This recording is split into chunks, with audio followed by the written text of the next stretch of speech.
I'm Elsa, and I am going to share with you how I used ChatGPT to help myself and my family save over $200,000 in real estate taxes this year on our residences. The reason why I even pursued this was because I want to build a residential assisted living facility for my parents using their own real estate. And so I decided at the beginning of the journey I was going to use AI all the way. And thanks to partnering with AI, I can now show you, as we can see here, that we are actually saving a ton of money. So you might not be able to see that clearly, but here's one example of one of the costs of the house was $167,000 was the appraised value, and we were able to drop it down to 128,496. This is just one of our houses, and we do have multiple houses.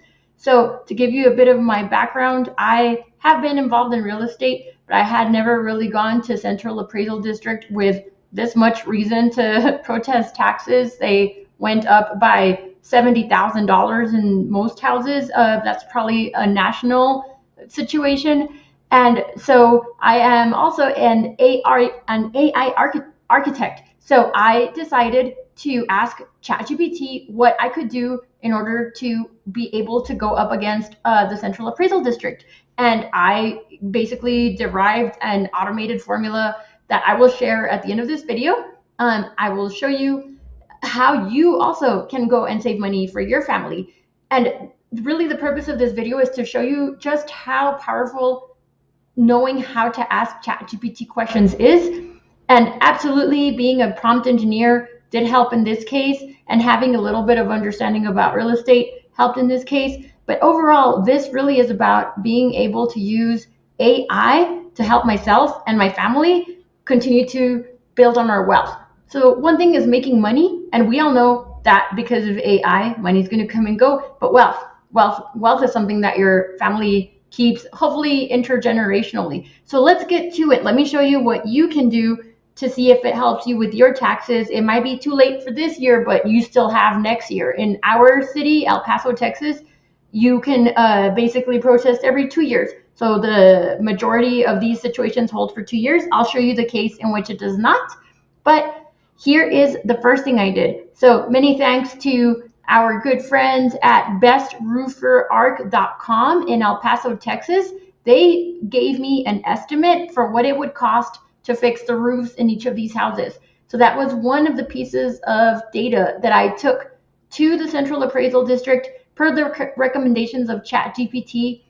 And I should confirm, and I should add that I did do my research, and even though ChatGPT gave me these suggestions, I still went online and I still watched a few other videos to make sure that other people had similar experiences or suggestions, and sure enough, it did line up. So with the help of bestrooferarc.com and also my rental management property, who was very kind in asking my tenants if I could go and take pictures of the inside of the house to demonstrate the condition that it was in, I was able to come up with a game plan to present to the Central Appraisal District that I knew would benefit them, because they would be able to quickly and easily assess the actual evidence that I had and also crunch the numbers, and we came to agreements within 5 to 7 minutes for all houses.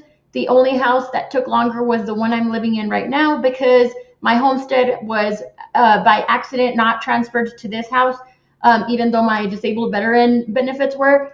So that in that case, that house saved me, that piece of knowledge saved me another $40,000. I actually also shared the same knowledge with a young military couple that happened to be at the Central Appraisal District, and they also saved at least $40,000 because they also went and applied for their homestead. And I also want you to know that one of the houses that I was mentioning earlier was reduced in its value, and it was labeled as unsound because of the pictures that I provided. You can see the pictures here. And And so maybe to other people, it's common knowledge that you can have a house labeled as unsound when it's in this kind of condition. This was not something that we knew.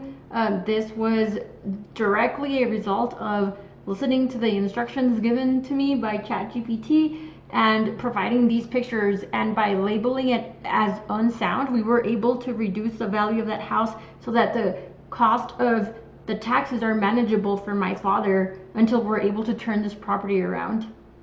And I am going to play for you now my father's testimony. My dad is in his 80s, and this is in Spanish. Hopefully YouTube does a good enough job of translating, but you can hear the emotion in his voice. Era un sistema, es un sistema primitivo que ni siquiera a veces puede explicarlo o no lo entienden los del centro de appraisal. Con este sistema que usó él, top of the line o como se llame, o la inteligencia artificial, pero fue impresivo. A mí me impresionó como lo entendieron y como lo admitieron los del centro de appraisal. ¿Y cuántas casas tiene usted? 1, 2, 3, 4. ¿Y cuántos años tiene haciendo esto? Nunca lo había, no sé. ¿Cuántos años tiene teniendo casas?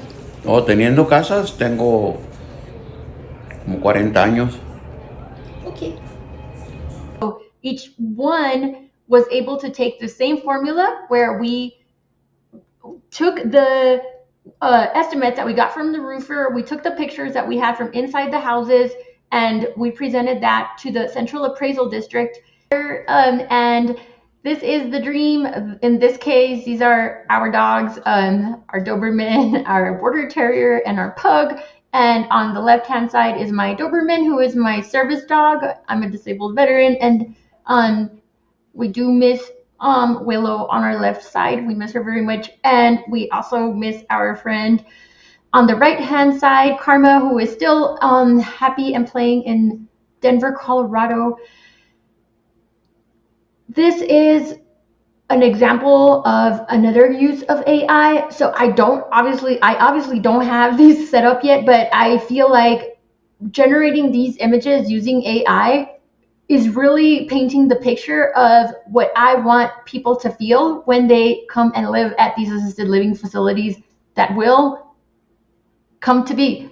We will make it happen. And so now that I have access to AI, within seconds, I was able to draw up these pictures so that I could start presenting the business plans to people that might be interested in these things. The website will be up as soon as possible. It is called, it's already my domain, pals.dog. So PALS.dog. So pet friendly assisted living suites, pals.dog.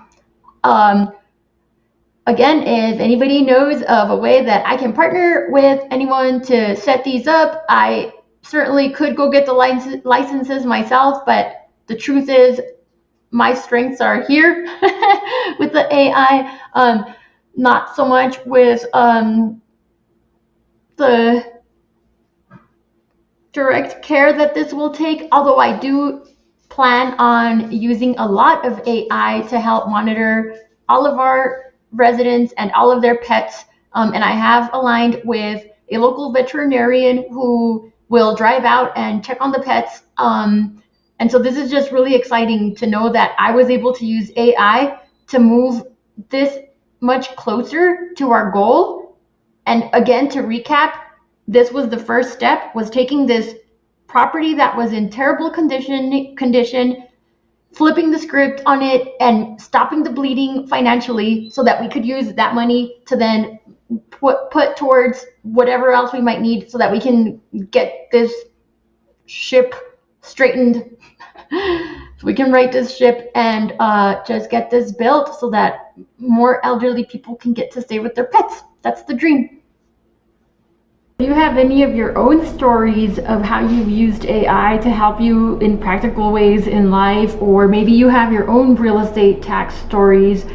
Please feel free to share. Please like the video if you like it. Please subscribe if you want to hear more use cases on how I am leveraging AI to make life better.